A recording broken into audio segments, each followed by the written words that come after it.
नमस्कार दोस्तों, आपका स्वागत है अपने यूट्यूब चैनल सोशल लॉयर में। मैं वरुण पांडे एडवोकेट आज आपको आत्मनिर्भर जो भारत सरकार द्वारा शब्द दिया गया है उसके बारे में व्याख्यान करना चाहूँगा। उसके बारे में बताना चाहूँगा कि आत्मनिर्भरता क्या है और कौन आत्मनिर्भर है। इस देश में अगर कोई सबसे अधिक आत्मनिर्भर है तो वो कौन व्यक्ति है। तो मैं अपने अधिवक्ता भाई अगर कोई देख रहा हो तो उसको भी इंगित करूंगा कि वो भी देखें, अगर पसंद आए तो लाइक करें। आत्मनिर्भरता के बारे में मैं आज बोलना चाहता हूं कि भारत में सबसे अधिक आत्मनिर्भर कौन है। तो मैं आपको ये बताना चाहूँगा कि भारत में आत्मनिर्भरता के बारे में महीने 2 महीने से बोला जाने लगा है, लेकिन जब से भारत आज़ाद हुआ है, भारत में अगर कोई व्यक्ति आत्मनिर्भर है तो वो अधिवक्ता है।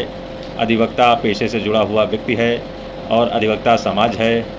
हमारे अधिवक्ता भाई बंधु हैं जो आत्मनिर्भरता को प्राचीन समय से ही निभाते चले आ रहे हैं। आत्मनिर्भरता अधिवक्ता ही समाज के लिए क्यों? क्योंकि हम लोगों को ना ही कोई सरकारी मदद मिलती है और ना ही हम लोग सरकारी मदद की कोई डिमांड भी करते हैं, और हम लोग अपने व्यावसायिक वृत्ति पेशे से जुड़े हुए हैं। और हम लोग अगर कोई मदद मिलती भी है तो हमारे प्रदेश के संबंधित bar council of Uttar Pradesh Allahabad द्वारा ही जो मदद मिलना होता है वो मिल जाती है। लेकिन हम लोग सरकार से कोई मदद नहीं मांगते हैं, ना ही कोई सरकार से मदद प्राप्त होती है। Bar council of Uttar Pradesh ही मुख्य बॉडी है उत्तर प्रदेश के वकीलों के लिए, और वही जो कुछ भी मदद करती है उसी को ही अधिवक्ता समाज स्वीकार करता है। मैं आपसे ये भी कहना चाहता हूँ कि वकालत के पेशे में कोई ये आप समझ लें कि कोई भी वकील जो है वो बहुत ही संघर्ष करता है। जब वो शुरू में व्यवसाय में आता है वकालत के, तो उसको संघर्ष करना पड़ता है। बहुत ही संघर्ष के बाद वो इस मुकाम पे पहुंच पाता है कि अपने परिवार का अपना जीविकोपार्जन कर सके।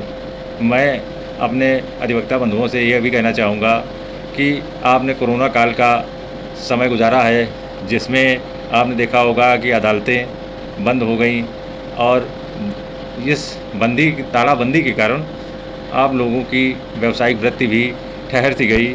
और जब तक वकील अदालत में कार्य नहीं करेगा तब तक उसे कोई भी मुवक्किल धन भी नहीं देगा। जब वो ज़मानत करवाएगा या किसी मुवक्किल का स्टे करवाएगा तभी उसे मुवक्किल पेमेंट करता है। और हम लोग जो अधिवक्ता पेशे से जुड़े हुए हैं वो उस पेशे में कभी कभी ऐसा भी होता है कि मुवक्किल की आर्थिक स्थिति अच्छी नहीं होती है, और इस कारण हम लोग उसका कार्य नहीं रोकते हैं। अगर कम धन में भी हम लोग काम चला लेते हैं कि मुवक्किल का कार्य रुके ना और मुवक्किल को कोई परेशानी ना होए। कभी कभी मुवक्किल जब चेंबर में आते हैं या तहसीलों में अधिवक्ताओं के बस्ते होते हैं, वहाँ पर जब पहुँचते हैं मुवक्किल, तो तारीखें जब लगती हैं तो मुवक्किल कहते हैं कि वकील साहब किराया नहीं है, बस थोड़े ही पैसे लेकर के आया हूँ। तो अधिवक्ता जो ज़्यादातर अधिवक्ता हैं वो वकील से ही कहते हैं कि किराया अपने पास रखो, फिर अगली तारीख में धन हमें दे देना। तो हम लोगों की कोई बंधी हुई तनख्वाह तो होती नहीं है। मुवक्किलों का काम जब कराया जाता है, जब मुवक्किल संतुष्ट होता है, तभी अधिवक्ता को धन प्राप्त होता है। तो अधिवक्ता तो पहले से ही आत्मनिर्भर है। और अन्य पेशे हैं, कोई व्यक्ति कहीं नौकरी कर रहा है, प्राइवेट नौकरी कर रहा है या सरकारी नौकरी कर रहा है। अगर प्राइवेट नौकरी कर रहा है तो इस समय आधी तनख्वाह मिल रही है, ना पूरी सही आधी तो मिल रही है, तो व्यक्ति का कार्य चल जाता है।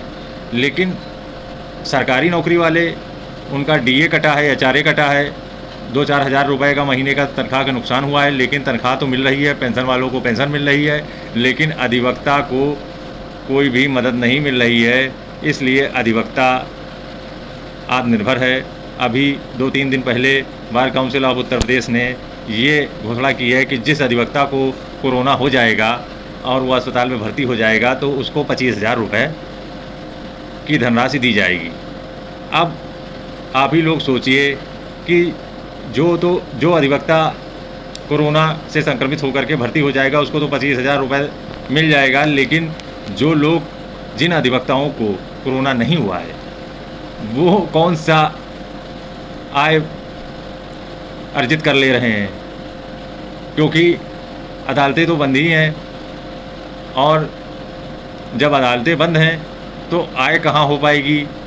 25,000 रुपये उसको मिलेगा जिसको कोरोना हो जाएगा, तो बाकी लोग भी तो कोरोना से ही इफ़ेक्टेड हैं। तो इस वजह से ये योजना मुझे समझ में नहीं आती है। बाकी आप लोगों का जो भी विचार हो, मेरी ये व्यक्तिगत राय है। लेकिन सरकार द्वारा कोई भी मदद अभी तक जारी नहीं हुई है, इसलिए मैं अधिवक्ता बंधुओं से ये कहना चाहता हूँ कि अगर आप आर्थिक रूप से समृद्ध हैं तब तो अधिवक्ता वृत्ति को अपनाएं, क्योंकि इसी टाइप की कोरोना से संबंधित टाइप की अगर समस्याएं आती रहीं तो जो व्यक्ति केवल अधिवक्ता के रूप में व्यावसायिक वृत्ति में से ही कमाता है तो उसकी कमाई हो पाना बड़ा ही मुश्किल है। जो लोग अन्य तरीके से भी कुछ अर्जित कर लेते हैं, जैसे जिसकी खेती बाड़ी अच्छी खासी है, तो अगर वो अपनी खेती बाड़ी से अधिवक्ता धन प्राप्त कर लेता है तो उसकी व्यावसायिक वृत्ति से संबंधित कोई भी आक्षेप उसके ऊपर नहीं लगेगा। लेकिन अधिवक्ता के रूप में अगर आपका पंजीकरण है तो आप कोई और व्यवसाय भी नहीं कर सकते हैं। जब आप कोई और व्यवसाय नहीं कर सकते हैं तो आपको केवल अधिवक्ता से के कार्यों से संबंधित ही विभाग में आपको आय अर्जित करनी पड़ेगी, जो कि इस वर्तमान समय में संभव नहीं है। इसलिए ना तो वकीलों ने कोई भी सरकार से मदद मांगी, ना ही कोई आरोप प्रत्यारोप का दौर किया।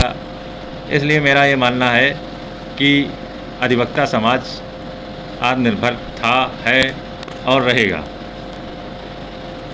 आगे मैं आपको ये भी बताना चाहता हूँ कि इस वीडियो में मैंने क्यों कहा कि अधिवक्ता आत्मनिर्भर है, क्योंकि अन्य वृत्तियों से जुड़े हुए व्यक्ति कहीं ना कहीं कुछ कार्य करके आय अर्जित कर सकते हैं। जैसे अगर शिक्षा लाइन से जुड़ा हुआ व्यक्ति है तो ट्यूशन पढ़ाने पे कोई रोक नहीं है, ट्यूशन द्वारा आय अर्जित कर सकता है। और अगर कोई ऑटो रिक्शा चलाता है तो ऑटो रिक्शा चला करके आय अर्जित कर सकता है। डॉक्टरी पेशे का कोई व्यक्ति है तो डॉक्टरी द्वारा भी आय अर्जित कर सकता है। और अधिवक्ता को कहीं भी अगर कोई वाहन लेना हो या बच्चों को पढ़ाना हो, अगर लोन लेना हो तो बैंकें प्रायः लोन भी नहीं देती हैं, क्योंकि वो अधिवक्ता है। आज के पेपर में ये प्रमुखता से निकला है कि डॉक्टरों और सीओ को 100 करोड़ तक का, मतलब करोड़ों रुपए तक का लोन सरकार देने के लिए संतुष्टि कर रही है कि वो अपने कार्यभार को आगे बढ़ा सके। लेकिन अधिवक्ता समाज के लिए कोई भी शब्द नहीं डाला गया है। वैसे भी बैंकें अधिवक्ताओं को लोन नहीं देती थी, सरकार ने भी कोई पहल नहीं की कि वो लोन लेकर के अपने बच्चों की फ़ीस भर सकें, या किसी अगर अधिवक्ता के बच्चों की शादी अगर पेंडिंग है तो वो निपटा सके, पर्सनल लोन ले सके। तो इस तरीके की कोई व्यवस्था है नहीं, या अपनी व्यावसायिक वृत्ति में अपने कार्य को आगे बढ़ा सके। तो लोन की भी व्यवस्था बैंकें नहीं देती हैं अधिवक्ता को। अन्य डिपार्टमेंटों में अन्य जो व्यावसायिक कार्य लोग करते हैं उनमें लोन भी मिल जाता है, लेकिन अधिवक्ता को लोन भी नहीं मिलता है, क्योंकि बैंकें लोन नहीं देती हैं। कहती हैं कि आप अधिवक्ता हैं, आप हमसे मुकदमा लड़ लेंगे, आप लोन नहीं अदा करेंगे। तो इस तरीके की परिपाटी की वजह से अधिवक्ताओं का समुचित विकास नहीं हो पा रहा है। और मैं ये भी बताना चाहता हूँ कि सरकार द्वारा अगर लोन की व्यवस्था कर दी जाए तो अधिवक्ता समाज और भी मजबूती से अपना कार्य आगे कर सकेगा, जो और आर्थिक समस्याएं हैं उनसे निदान पा सकेगा। लेकिन आज की डेट के जो पेपर में निकला है, सीए और डॉक्टरों को लोन मिलेगा अपना व्यवसाय चमकाने के लिए, लेकिन अधिवक्ता के लिए ऐसी कोई भी व्यवस्था नहीं की गई है। इसीलिए मैं युवा अधिवक्ताओं से कहना चाहूँगा कि अगर आपकी घर की आर्थिक व्यवस्था अगर सुदृढ़ नहीं है, मजबूत नहीं है, तो इस पेशे में कार्य करने से आपको ज़्यादा फ़ायदा नहीं होगा। जब कोरोना के तरीके से कोई बीमारी आएगी तो कोई भी सरकारी मदद या संस्था से मदद प्राप्त कर पाना इतना आसान नहीं होगा। और कोरोना काल चल ही रहा है, आप लोग देख ही रहे हैं। तो अगर घर की आर्थिक स्थिति अच्छी हो, खेती बाड़ी अच्छी हो, या आपके घर में मदद करने वाले लोग आर्थिक रूप से तैयार हों, तभी अधिवक्ता के पेशे को अपनाएं, अन्यथा किसी अन्य कार्य को अपनाएं। क्योंकि कोरोना काल ने बहुत से लोगों को, बहुत से अधिवक्ताओं को ये बता दिया है कि अधिवक्ता पेशा इतना आसान नहीं है, ये एक बहुत ही जटिल पेशा है। इस पेशे में आपको मेहनत बहुत करनी पड़ेगी, क्लाइंटनेस बनानी पड़ेगी, और उसके बाद जो है ईमानदारी से कार्य करना पड़ेगा। सरकारी मदद की आशा न करें, क्योंकि आप लोग को स्वयं ही देख रहे हैं कि कितनी सरकारी मदद हो जा रही है, कितना मदद मिल चुकी है अधिवक्ताओं को, क्या किया जा रहा है, जो कि ज़मीन पे अभी कुछ दिख नहीं रहा है। सरकार जो है अपनी तरफ से कोई भी अनाउंसमेंट किया नहीं है। इसलिए आत्मनिर्भर अगर कोई व्यक्ति है वर्तमान समय में तो वो अधिवक्ता है। ये मेरी व्यक्तिगत राय है, और आज़ादी के बाद से ही अधिवक्ताओं ने ये दिखाया है कि हमें किसी की मदद नहीं चाहिए, और हम स्वयं में आत्मनिर्भर हैं, और ईश्वर ने चाहा तो हम आगे भी आत्मनिर्भर रहेंगे। और सरकार का जो आत्मनिर्भर का सपना है उसको पूरा करके अधिवक्ता समाज दिखाएगा, ये हमारा दृढ़ संकल्प है। इसी के साथ मैं अपनी वाणी को विराम देता हूँ। और अगर आपको ये वीडियो पसंद आया हो तो लाइक करें, सब्सक्राइब करें, शेयर करें, और अगर आपके कोई प्रश्न हो तो इंस्टाग्राम आईडी आपको इस वीडियो में दी जाएगी, और आप उसमें मुझसे डायरेक्ट मैसेज के द्वारा सवाल भी पूछ सकते हैं। बहुत बहुत धन्यवाद।